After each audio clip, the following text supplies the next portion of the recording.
Dear students, आज अपन प्रश्न संग्रह 5.2 चालू करेंगे। निर्देशांक भूमिति का 5.1 कर चुके हैं।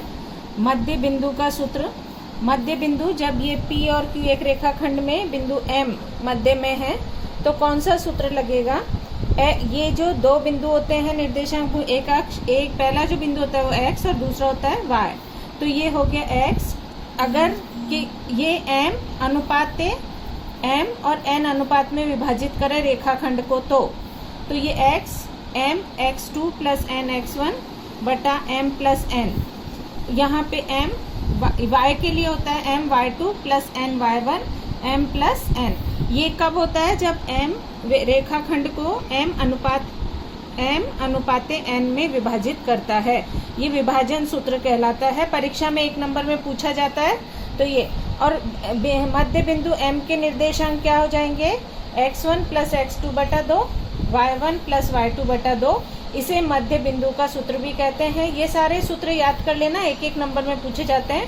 अब ये केंद्रक का सूत्र क्या होता है, जब तीन बिंदु x1 x2 x3 बटा 3, y1 y2 y1 plus y2 plus y3 बटा 3। ये माध्यिका संगामी बिंदु का सूत्र भी कहलाता है।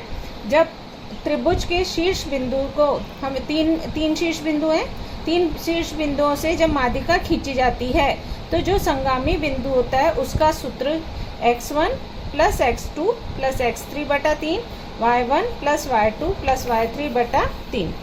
अब प्रश्न संग्रह 5.2 के सवाल देखेंगे। सबसे पहले m अनुपात n में विभाजित किया, ये दिया हुआ है 2 अनुपात 3। ये A बिंदु दिया हुआ है -1 तो ये हो गया x1 और ये हो गया y1। इसको हम यहाँ लिख लेंगे, x1 बराबर -1, ये हो गया हमारा x2, तो x2 बराबर 4, y1 बराबर 7 और y2 बराबर -3। फिर जो सूत्र मैंने यहाँ ऊपर तुम्हें बताया ये वाला, वही सूत्र लगाएंगे x के लिए, m x2 plus n x1 m plus n। अब हमने यहाँ ये डायरेक्ट तुम्हें कभी भी नहीं लिखना है, पहले ऐसे लिखना है और फिर ये मान इसमें रखने हैं। तो m का मान क्या है यहाँ पे 2, तो हमने 2 रखा। x2 कितना है 4, तो हमने 4 रखा। n कितना है 3, तो हमने 3 रखा। और x1 कितना है -1। और m प्लस n कितना दे रखा है 2 प्लस 3, 2 अनुपात 3 है ना, तो प्लस का चिन्ह, तो 2 प्लस 3 हो गया 5। इसको गुणा कर दिया, 2 चौके 8 और 3 एकम 3, यहाँ प्लस और माइनस गुणा होके माइनस हो गया। 8 में से चिन्हों का ध्यान रखेंगे, प्लस माइनस में गलती करते हैं, इसलिए प्लस और माइनस गुणा होके माइनस होता है।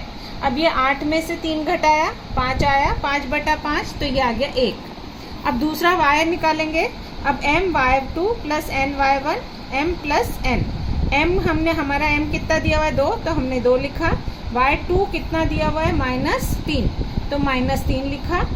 n कितना दिया हुआ है हमें 3, तो 3 लिखा। y हमने सब यहाँ लिख लिया, देखो y1 कितना है 7, तो हमने 7 लिखा।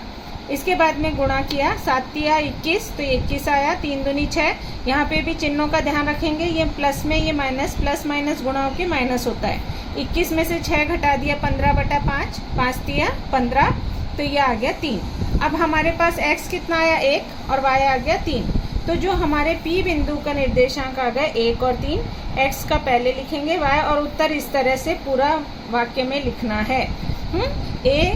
A और B को जोड़ने वाले रेखाखंड 2 अनुपात 3 के अनुपात में विभाजित करते हैं, तो P का क्या आ जाएगा 1 - 3 आ जाएगा। इसके बाद में जो दूसरा सवाल है उसमें तुम्हें m n की बजाय क्या दे दिया है, A अनुपात B दे दिया है।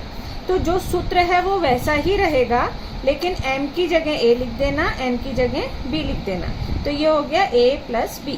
यहाँ पे भी वैसे ही करेंगे, m और n की जगह यहाँ a लिख देंगे और यहाँ क्या लिख देंगे b, और ये हो जाएगा m प्लस n की जगह a प्लस b।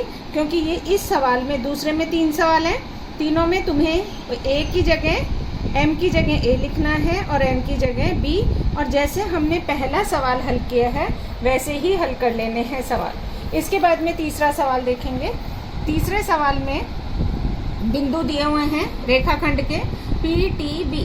तो हमने T के जो निर्देशांक हैं, T के निर्देशांक हमें दिए हुए हैं -1 6, तो इनको हमने x y मान लिया। इसको ये x हो गया और ये y हो गया। हमने P के निर्देशांक को x1 y1 मान लिया और Q के निर्देशांक को x2 y2 मान लिया। यही मैंने यहाँ पे लिख के बताया है पूरा। हाँ, उसके बाद में x1 हमारा कितना हो गया -3, y1 हो गया 10, x2 हो गया 6, y2 हो गया -8, x हो गया हमारा -1 और y हो गया हमारा 6, x -1 और y हमारा क्या हो गया 6। अब ये हमने यहाँ ऊपर लिख लिया। सूत्र हमारा क्या है, x बराबर m, x2 + n x1 m + n। अब x क्या है हमारा -1 तो -1 रखा, x2 कितना है 6 तो हमने यहाँ 6 रखा, x1 हमारा कितना है -3 तो -3, m + n इसमें दिया हुआ नहीं है, वो ऐसे का ऐसे रख दिया। इसको तिर्यक गुणा करके यहाँ ले गए। अब इसको खोलेंगे तो ये प्लस और ये माइनस गुणा के माइनस, ये प्लस और ये माइनस गुणा के माइनस, ये हो गया हमारा 6m, ये -3n। अब इसको जब तुम इधर लाओगे या इसको इधर लाओगे तो ये जो प्लस में है और ये भी प्लस में हो जाएगा, तो 6 रे कितना हो गया 7। ये जो माइनस इसको हम इधर लाए तो ये माइनस का किस में आ गया, प्लस में। तो 3 में से 1 घटाया 2। अब तुम्हें बार बार मैं कह रही हूँ चिन्हों का ध्यान रखना, जब बराबर के इधर हम ले जाते हैं तो चिन्ह बदल जाते हैं। अब यहाँ पर ये जो था 7m हो गया, 6 और 1 जुड़ के 7, 3 में से 1 घटाया 2। ये n को हम यहाँ से कहाँ ले आए, नीचे ले आए, तो ये m यही रहा, ये 7 नीचे चले गया तो 2/7। तो अनुपात क्या आ गया, m/n बराबर 2/7। तो इस तरह से तुम्हें इसके 5.2 के सवाल कर लेने हैं और जो सवाल नहीं आएगा वो मेरे से पूछ लेना है। Thank you.